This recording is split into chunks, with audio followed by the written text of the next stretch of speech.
सोचिए, अगर आप सीधी लाइन में चलना शुरू कर दें तो क्या कभी ऐसा बिंदु आएगा जहां से धरती खत्म हो जाती है और आप नीचे गिर पड़ेंगे? या फिर चाहे आप कितनी भी दूर चलें, आपको धरती का अंत कभी दिखाई ही नहीं देगा? यह सवाल उतना ही पुराना है जितना इंसान का इतिहास। हजारों साल पहले जब विज्ञान और तकनीक का ज्ञान नहीं था, तब लोग सच में मानते थे कि धरती सपाट है। मिस्र, मेसोपोटामिया और ग्रीक सभ्यताओं के लोगों की धारणा थी कि धरती एक बड़ी प्लेट या सपाट डिस्क की तरह है जिसके चारों ओर महासागर फैला हुआ है। उनका विश्वास था कि अगर कोई बहुत दूर तक जाएगा तो धरती के किनारे पर पहुंच जाएगा और वहां से नीचे गिर पड़ेगा। लेकिन क्या सच में धरती का कोई किनारा है? क्या कोई ऐसा बिंदु मौजूद है जहां से हम आगे नहीं जा सकते? और अगर धरती गोल है तो आखिर हम कितनी भी दूरी तय करें तो भी कभी किसी अंत तक क्यों नहीं पहुंच पाते? यही रहस्य और सवाल आज हम आपके सामने खोलने वाले हैं। भारत की पौराणिक कथाओं में भी धरती को एक विशाल सांप के ऊपर टिका हुआ बताया गया है। यूरोप में मध्य युग तक लोग मानते थे कि समुद्र के आखिरी छोर पर राक्षस रहते हैं जो इंसानों को निगल लेते हैं। यानी दुनिया के अंत का डर इंसानों के दिमाग में हमेशा से था। क्रिस्टोफर कोलंबस जब 1492 में अमेरिका की ओर रवाना हुए तो बहुत से लोग मानते थे कि वह धरती के किनारे गिर जाएंगे। लेकिन जब समुद्र में और नाविकों ने लंबी लंबी यात्रा की तो उन्हें जमीन का अंत नहीं दिखाई दिया। इसके बाद लोगों में धरती के आकार को लेकर जिज्ञासा उत्पन्न हुई कि आखिर इसका आकार कैसा है जो कभी खत्म ही नहीं हो रहा। और यहीं से धरती के गोल होने की संभावना बढ़ती गई और बाद में टेलीस्कोप और उपग्रहों द्वारा इसकी पुष्टि की गई।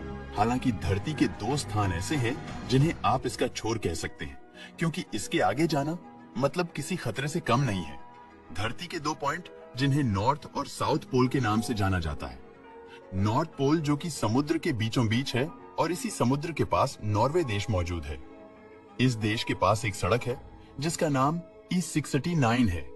खास बात यह है कि E69 मीनिंग दुनिया की सबसे उत्तरी सड़क है जो सीधा कार से आर्कटिक महासागर तक पहुंचाती है। यानी आप गाड़ी चलाते चलाते उस जगह पहुंच सकते हैं जहां से आगे सिर्फ बर्फ, समुद्र और अनंत ठंड है। और इसके आगे आप बिना समुद्र में उतरे जा ही नहीं सकते, और जाओगे भी तो आपको सिर्फ बर्फ के अलावा कुछ भी नहीं मिलेगा। इस सड़क पर सफर करना किसी रोमांच और खतरे से कम नहीं है। यहाँ का मौसम इतना तेजी से बदलता है कि एक पल धूप होती है और दूसरे ही पल बर्फीला तूफान आ जाता है। कई बार गाड़ियां अचानक गायब हो जाने जैसी कहानियां भी यहाँ के स्थानीय लोग बताते हैं। इस सड़क पर साल में कुछ समय ऐसा आता है जब सूरज कभी डूबता ही नहीं, और कुछ समय ऐसा आता है जब पूरा का पूरा दिन अंधेरा रहता है। सोचिए, आप सड़क पर हैं और आपके चारों ओर सिर्फ अंधेरा है, ना दिन ना रात का एहसास। उस समय आपको ऐसा लगेगा कि आप बस चलते ही जाएं। अगर आपको इस हिस्से में जाना हो तो सबसे पहले आपको आर्कटिक महासागर को पार करना पड़ेगा। लेकिन यह कोई आम महासागर नहीं है, बल्कि यह पूरी तरह से बर्फ से ढका हुआ है। अगर आपको इसे पार करना हो तो आप साधारण शिप से इसे कभी भी पार नहीं कर सकते, क्योंकि इसे पार करने के लिए बर्फ को तोड़ने वाली खास आइस ब्रेकर शिप का उपयोग होता है जो बर्फ को तोड़ते हुए आगे बढ़ती है। इस जमी हुई बर्फ पर आप चल तो सकते हैं, लेकिन पता नहीं कहां बर्फ टूट जाए और आप सीधे समुद्र के नीचे चले जाएं। ये बिल्कुल भी पता नहीं होता। आर्कटिक के बहुत से ऐसे क्षेत्र हैं जहां पर इंसानों का पैर आज तक नहीं पड़ा है। चलिए अब चलते हैं दक्षिणी छोर की तरफ। जिस तरह से दुनिया के उत्तरी छोर की सबसे आखिरी सड़क E69 है, वैसे ही साउथ पोल की सबसे आखिरी सड़क नेशनल रूट 3 है। अर्जेंटीना की राष्ट्रीय रूट 3 दुनिया की सबसे दक्षिणी सड़क मानी जाती है। यह सड़क उशुआइया नामक शहर तक जाती है जो एंड ऑफ द वर्ल्ड कहलाता है। यह शहर सीधा दक्षिणी महासागर के किनारे बसा है। यहीं से लोग शिप या आइस ब्रेकर जहाज पकड़कर अंटार्कटिका की तरफ निकलते हैं।